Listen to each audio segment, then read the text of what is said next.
Welcome back. Some of China's live fire exercises around Taiwan have concluded 5 days after US Speaker Nancy Pelosi ignited a spat by visiting the island. But this afternoon, Chinese state television report that the military will conduct regular drills near Taiwan from now on, further heightening tensions. Well, let's explore what's happening on the ground now with retired Vice Marshal Sean Bell. So, Sean, it's great to have you here. I mean, looking at this now, obviously, we see that the military exercises have come to an end. What do we know? Yeah, I mean, it's day 4 of the biggest single military exercise in the region ever, massive show of force. We've had over 100 Chinese fast jet aircraft and bombers involved, over 10 Chinese warship involved. Most significantly, 11 ballistic missiles fired that have landed all the way around the island of Taiwan. All of this has been conducted in really close proximity to the island itself, certainly within the territorial waters, which obviously carries grave risks to the civilian lives there, but also the risk of miscalculation, bluntly, if something goes wrong and then it gets escalation. The positive, the exercise has concluded and it hasn't escalated, but as you're reporting, the Chinese are saying that they're going to be doing these sorts of drills more regularly in the future. So what will China then have gained from these drills, and crucially, what lessons is it likely to have learned?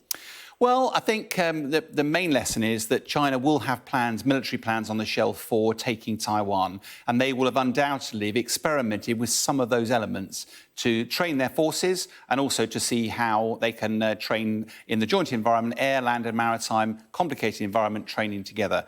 In addition, though, they will have also seen how Taiwan has reacted to their provocation, because inevitably that will adapt how China's plans evolve. But they've also tellingly been seeing what the West can do.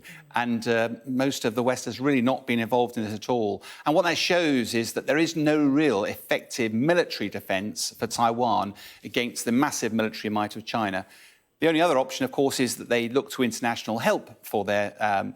The challenge there is that, bluntly, Ukraine as an independent country, when that was invaded by Russia, NATO and the US was really reluctant to get involved. Taiwan is not recognised as an independent country. It's very close to China. And as a result, it seems highly unlikely that the West would come to the aid. It's very difficult to conclude through all of this that China won't feel even more emboldened by the results and the fallout from this exercise.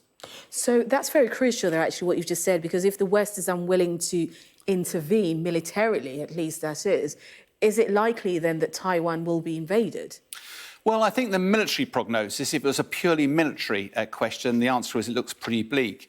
Taiwan, though, and Ukraine are not the only parts of the world where there are disagreements about historical ownership of land or whatever, territorial disputes. Most of those are resolved or at least kept at bay by diplomacy, using force as the force of last resort. Because if you use military to solve these problems, there needs to be consequences to that. For example, Putin's Russia has invaded Ukraine. It has had some tactical victories by taking some land, but strategically, its forces have been shown to be pretty woeful. It's not established Russia greatness. There are huge economic sanctions as a result, and he hasn't stopped the expansion of NATO. Tactical success, strategic failure. What are the consequences for China if they were to use their military might to take Taiwan or elsewhere? And if there aren't those consequences, how do you dissuade them from acting? If you ignore it, the challenges we did with Crimea in 2014, the consequences are grave. We mustn't let history repeat itself.